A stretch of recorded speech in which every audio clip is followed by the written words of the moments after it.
Yeah, let's talk about a couple of things. So yesterday, both Brandon was very close with his predictions. I have to say that again, just because we have to make sure that Brandon is feeling loved, supported, and seen. Very close, but we anticipated it was going to be a closer game than some folks because you never know with divisional games. We talked about the Dolphins this past Monday looking better on Sunday, right? And Sure. even though there was turnovers, whatever. But last night, Dolphins scored on their opening drive. That was looking pretty good. They scored at the very end going into halftime as well. And they stuck around for a bit. Unfortunately, a turnover late from Tua kind of really kind of put the nail in the coffin there, but they made it a competitive game. And I feel like McDaniel, if his seat is pretty hot, I have to imagine this holds it off for like at least another week or so. But I think he's going to probably be, unless they like really suck, I think that he's going to be sticking around for maybe another month or so. And then we'll see if they can turn the ship around because they look better. Yeah, I think I'm on the free Mike McDaniel train now. You get a I think shirt. The Dolphins are holding Mike McDaniel back, and for him to succeed, he needs to get the F out of Miami. That's my current take. And yes, I do need to circle back and talk about how correct I was predicting this game on Clickbait Sports yesterday. For anybody who watched, do you have the clip? You can pull it up. I said I thought the Bills would win. I said the Dolphins were going to keep it competitive because my main thinking outside of anything is just an 0-2 team heading into week 3. I think that's always like a dangerous recipe. Yeah. Especially for a team like Miami, who you've seen it's been a while, but they have had success before. Yeah. They've played good football before. Yeah. Bills had to kick that field goal late. Otherwise, I would have been so close. Miami, we are watching. To me, it just feels like the end of the Tua era there. He's going to get paid for several more years, no matter what happens. He's got a bigger cap hit than Josh Allen over the next 4 years moving forward.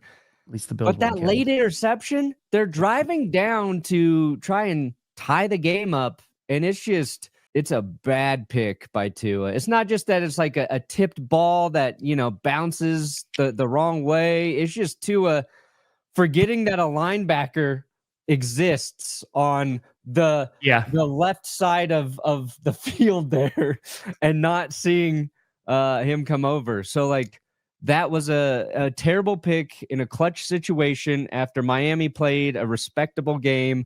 And their penalties too. It was the roughing the punter penalty. Which is just unfortunate. It's not like Zach Sealer was doing something crazy. Mm-hmm. He's just getting through the line and falls into the punter. But then it was a goal line situation where the Bills, they had first and goal from the 1 or 2 yard line. And for whatever reason, they decided to try and throw a fucking pass in that situation. Yeah. They got James Cook, who's averaging 5 yards per carry. Pretty damn great last night. Crazy. And I was so mad when they tried to throw the ball there. I'm like, what? First and goal? Just hand off to James Cook. Don't be stupid. Yeah. And that play almost blew up in the Bills' face.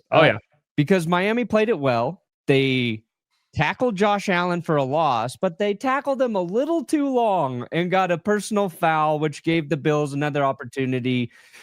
First and goal from the half-yard line or whatever. I felt like Miami did a lot of things to shoot themselves in their little porpoise brains in this game. Tyreek Hill is washed, is my other opinion. I saw that. So I watched the games obviously on mute, right? I watched the broadcast on mute. I did not realize that they just they started going in on Tyreek Hill about his domestics. I saw that clip this morning and I was like, oh, I didn't realize, because it seemed like it was just random placement. It was just oh, here's Tyreek Hill on the sideline. Let's talk about domestics. Yeah, it was actually an ad. It was Tyreek Hill's allegations brought to you by Bettis ESPN. Fair. Even though it was on Amazon. Yeah, a lot of people made a big deal out of it. The odd thing are the people going out of their way to defend Tyreek Hill, I guess. It's a weird hill to die. They're like, hey, Tyreek, you should call your lawyer. Tyreek Hill to die. Yeah, Tyreek Hill should call his lawyer because the broadcast mentioned the allegations against him by his ex, alleging 8 instances of domestic violence. And Al Michaels appropriately said, this Tyreek Hill is no stranger to off-field stuff. Like, they just said the truth about him. Like, Sure. and they didn't say he definitely did any of these current allegations. They said allegations. They did bring it up out of nowhere. That's what's funny. It's just like a shot of Tyreek Hill, and they're like, yeah, and they're just like, you know what, guys? Let us tell you about him right now.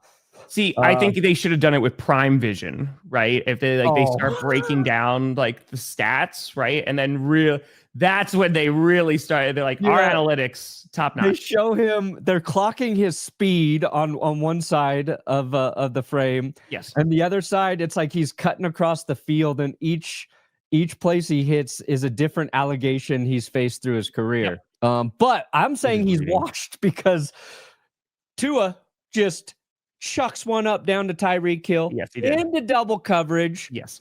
But Tyreek, he has the angle. He jumps up to catch the ball. It's a little bit over here. It hits his hands, and he drops it. And it's just one of those plays you've seen Tyreek Hill make so many times. It's what made him such like an insane receiver, where he's what, like 5'11"? He's a short receiver, but he's athletically, he's been more gifted than any DB who's tried to cover him. So he's faster, and he could out jump like 6-foot defensive backs with ease. And that's the player I'm like, damn, I don't think he has that thing anymore that makes him more special than anyone trying to cover him. Like, it's just one of those plays 9 times out of 10, 10 times out of 10 he used to make. When he was a Chief, he never dropped that shit, Tom, ever.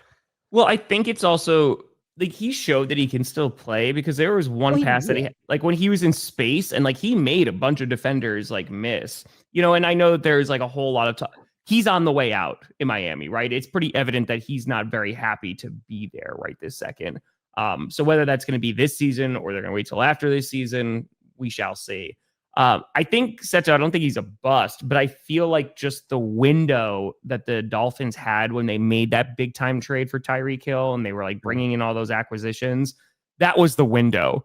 And heading into this season, and kind of honestly where we've been heading into for the past few seasons, the Dolphins always had an out, because it was, if Tua can stay healthy, they should be a good football team, because based off of experience, that's what we saw.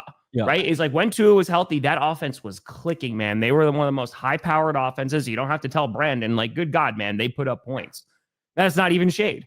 But unfortunately, I think over the years, as the roster has gotten older, that defense has been decimated. And on top of that, Tua with a litany of injuries, and now like they're putting him on the field together, it just seems like that window has closed, or it's very close to closing. And so when we're talking about the Dolphins, yes, they look better again for a third game now, and it looks like there is some progression. It just, what's their ceiling now? Is it an average football team? They're winning like 7-8 games, which unfortunately with the roster that they had and the money that they've kind of doled out, that doesn't really cut it anymore. Yeah. And that's kind of the disappointing thing, I think, for the Dolphins. They're a 5-win team, the Dolphins, I feel like, at this moment. I mean, at this point, they'll be kind of lucky to hit 5 wins, but they feel like a 5-win team. I think Tua's issue is he needs to learn when to put fucking torque on his passes. Also, like, he had one of the worst. He's lucky he didn't kill, I think it was Devin Achane. He's lucky he didn't murder him last night. There was like a swing pass out of the backfield, and Tua floated up in the air. Yep. Achane has to jump up just to give the biggest possible target for the defender to come in and level him. We've been tracking hospital balls, and that was a big one last night. Yeah. So yeah, if you're a Dolphins fan, I get it. You're probably done with the season at this point, and it's week 3, and that sucks. It's week 3, and it's a short week for you, so you didn't even get to make it to week 3, actually. Sure.